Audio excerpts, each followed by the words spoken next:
There we are.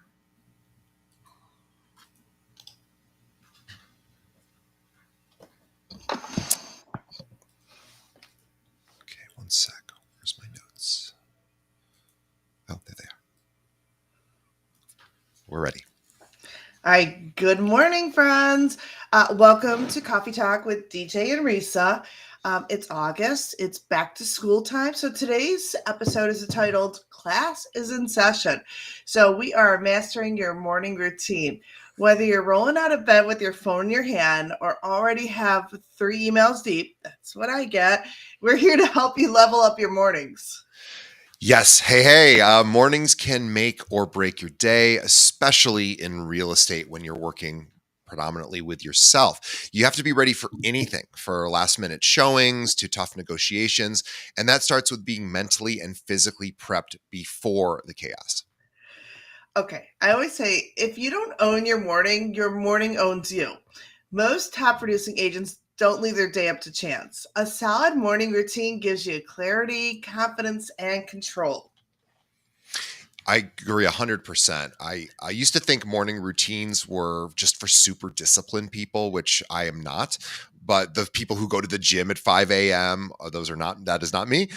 But you do not have to wake up at the crack of dawn. In fact, I once interviewed a guy on my podcast, no kidding, who claims he gets up at 3 a.m. every morning to start his day. 3 a.m. I was a little suspicious, but he claims he does it. And I was like, well, I cannot do that. But what we're really talking about is intentionality, right? Working around your routine with intention versus intensity. I love that word intentionality, DJ. That's awesome. Yeah. So, DJ, what does your current morning look like? Well, so this is really funny. So it's a little bit of vulnerability for me, but it has worked well for me. Is I had a problem getting up in the morning on time, and I wanted to get up before 6 a.m., which is not easy for me. So I thought, well, why don't I get up at 6 a.m. or why don't I get up by 6 a.m.? And I say, well, because I'll I'll go back to sleep for 30 minutes. And I said, well, I don't want to do that anymore. Well, what would be a way that I could prevent myself from sleeping for 30 more minutes? And I said, well, if I knew that had an appointment with somebody, if I knew that I had to be somewhere at 6 a.m., then I would be somewhere because I won't let someone else down. But I would let myself down. I would sleep in. I'll let myself off the hook, but I wouldn't do that to another human being. So I have this person that is an assistant for me, and she lives in a different part of the world. And for her, this is not 6 a.m. This is like, the evening for her, like no big deal. She calls me at 6 p.m. her time, which is 6 a.m. my time, and tells me we have a meeting at 6 a.m. So that means I have to be up and I will not miss this meeting with her. So she does other things for me too, but this is one of her responsibilities. So now I wake up at 5:55 a.m. so that she doesn't have to call me, and I text her and I say, I'm good, I'm up, I'm ready. We'll see you in a few minutes. So this has worked for me. I know it sounds silly, but it has worked wonders for me. And I've gotten up every morning at 5:55 because I would be too embarrassed to have her call me going, time to wake up. So that's what's worked for me. So that's my morning routine. I love that routine. I love the fact that you figured Yeah. out you would never miss a meeting, so put a Yeah. meeting there. I think it's brilliant, absolutely Yeah. brilliant. I hate to admit it, I work from home, so I do wake up a bit later, but I have a routine that really helps me to get my mindset ready. But I will tell you that most top producers tend to wake up Yeah. earlier than most people in the world. They do a bit of a mindset reset. Maybe it's journaling, maybe it's thinking about what is your intention. And then getting some movement in your body. I know a lot of people like to work out. I don't do my movement until the end of the day, but maybe you're getting up and going and walking or doing some yoga or doing something. I have lots of colleagues right now that get up and go do their pruning in their garden or picking of the tomatoes when it's early. And then really start to prioritize your planning of your lead gen. Who are the 5 people you need to follow up with today? Who are the 5 people that you want to make your nurturing phone calls to? Who are the 5 possible leads that you want to capture today? So prioritize that lead generation And then maybe take 15 minutes before all the work to go ahead and start doing some learning. For us at Kale, we have the locker room. So maybe you're going to take 15 minutes and do one of our classes. We have Yeah. many classes that are 15 minutes that you can walk away with a lot of ideas and mindset and really start your day right. Or maybe it's just a podcast or an audiobook or a business article. But really and truly, what I just described is about an hour to reset your mind and your body so that you are most successful for the day. So this I isn't about just being perfect. It's about having momentum. Okay. 100%. And I interviewed on my podcast yesterday somebody from Hawaii. And it was funny because it would have been 10 a.m. our time, which was 5 a.m. his time. And right a few minutes before, he wasn't on. Usually guests come in a few minutes before, and he wasn't. And I said, "Oh my gosh, we must have screwed this up because I didn't, my producer booked it." I said, she must have told him it was 10 a.m. his time, which would be 3 p.m. our time. And I started scrambling, going, "Can I do it at 3 p.m.? Because there's no way he's doing it at 5 a.m. That's crazy." Well, turns out he showed up at 5 a.m. and I was like, oh my gosh. I was apologizing, like, "I'm so sorry. I didn't mean for you to get up." He goes, "Oh no, I get up at 5 a.m. every day." He's the number one of the number one teams on Oahu. He works for Keller Williams. He's a wonderful guy. And I said, "Oh my gosh, I can't believe you got up at 5 a.m." He goes, and he was dressed in a suit, ready to talk. And I said, "Tell me about your morning routine," because of course this is like beyond impressive to me. And he said, "Well, he goes, I always have 1 to 3 appointments every single day." Because I asked him, "How's the market in Oahu?" He says, "I really don't know, because my job is to make sure I talk to as many people as possible. So for the last 20 years, I make sure that I have 1 to 3 appointments every single day." He goes, "I also have goals where I want to get in the water every day." He's a surfer. He's been surfing for 50 years. He says, "So I'm in the water before I start work, and I exercise and I meditate and I spend time with my family." And he stretches and all of those things. And he becomes very intentional. And he says, "And I never want to miss a sunset." So at the end of the day, he goes, my family and I, we all gather, we watch the sun go down. He had a routine, and I just couldn't believe it. This guy just completely blew me away. His name's Dan Ahara. We'll have an episode for that in the next week or so. But what a morning routine! He started his day with me at 5 a.m. I love this. So what I'm hearing is you don't necessarily have to be a morning person, right? I mean, Yeah. that's the truth. You just have to be prepared. You have to be intentional, and you have to pick one or two things that are going to anchor your morning. So whatever it might be, just do it. Yeah, and this idea, Risa said, like, not being a morning person, it's perfectly okay. We're not all morning people. My girlfriend is not a morning person, and she has had to adjust her life. She is more of a night owl. It works. She is actually more productive late in the evening. My mom was that same way, and it doesn't mean that they're lazy.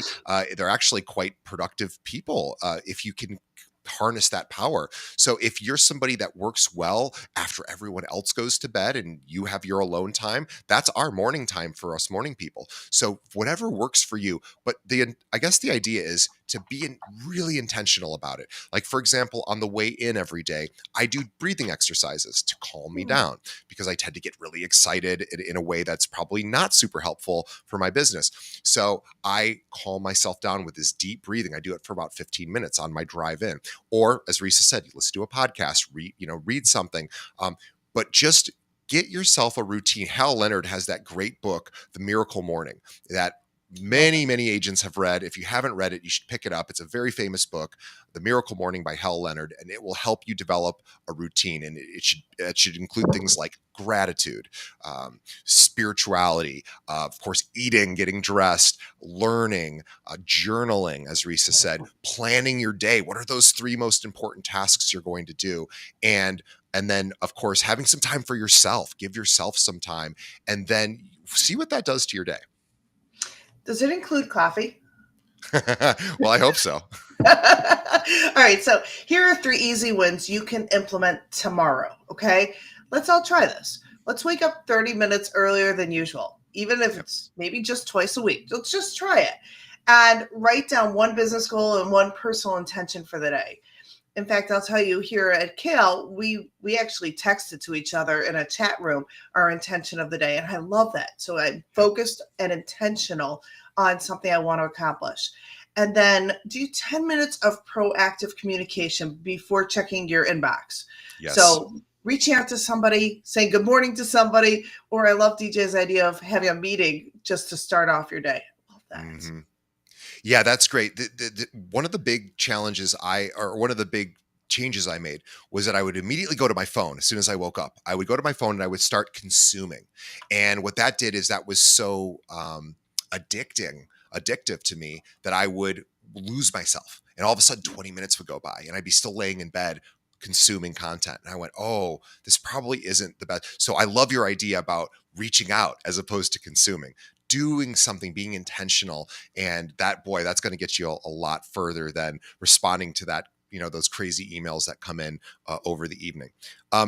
So even one of these habits, and like I said, I have somebody that calls me every morning. Well, maybe you don't have that. Here's what you could do: find another agent who has a similar challenge. By the way, most people have challenges waking up on time. That is not an uncommon challenge, right? So talk to somebody and say, hey, I'm having a hard time keeping myself accountable by waking up. Can we hold ourselves accountable? Why don't we be wake up partners? And we'll text each other at whatever time you decide upon, and we'll just make that our daily thing. I promise you, it's number one, it's fun. You're helping somebody else and you're getting the support that you need. So you don't have to pay somebody to do it like I do. I just don't have enough friends to ask for to do this. But I'm telling you, this works. So find somebody, if waking up is your challenge, then find somebody to help you with it and you guys support each other. But just take one of these ideas, one of these habits to start to feel more in control, and clients will feel that from you. They'll feel that you're more prepared and ready for the day. Yeah, they'll feel your energy for sure. Yeah. All right, let's just throw out a challenge for the week. Your challenge for this week is to commit to a 15-minute morning routine. Do it for the next 5 days. Let's build those really good habits. I'm just asking for 15 minutes. Try tagging us on Instagram or whatever social media you're on. We're there. And share with us what's working. We'll shout you out.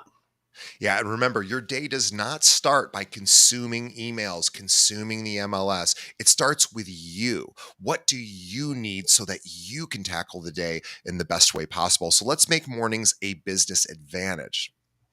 Well, through the month of August, we're going to go back to school. And so please join us next week on Coffee Talk with DJ and Risa, where we talk a little bit more about back to school or getting back to the basics. And of course, if you want more insight on how to grow your business, I'm always here to do coaching with you.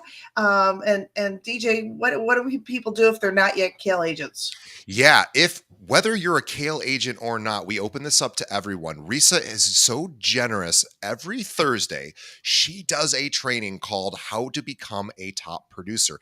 This is what she's done well before she ever came to Kale, was teaching agents how to become top producers at places like Caldwell Banker and at Properties. This is what she did. And they have a lot of top producers over there. So she's now bringing that over here to us. So if you're somebody who maybe isn't getting that kind of support or coaching at your own company, contact me. I can sneak you in through the back door. You can check out some of those fun Risa trainings. And then we also, every Wednesday we do this, but every Tuesday we have access to another coaching company that we partner with called The Locker Room, and you can work directly with their coaches. This month is all about strengthening your why. Why are you doing this? Why is what helps get you through the tough times? And so if those are on Tuesdays, so we have events Tuesdays, Wednesdays, and Thursdays every single week. If you want to participate in any of it, you just reach out to us and we'll get you in. Okay. Well, we will see you next time on Coffee Talk with DJ and Risa. Until then, show up, slow down a little, and set the tone for your success. You got this. Thank you.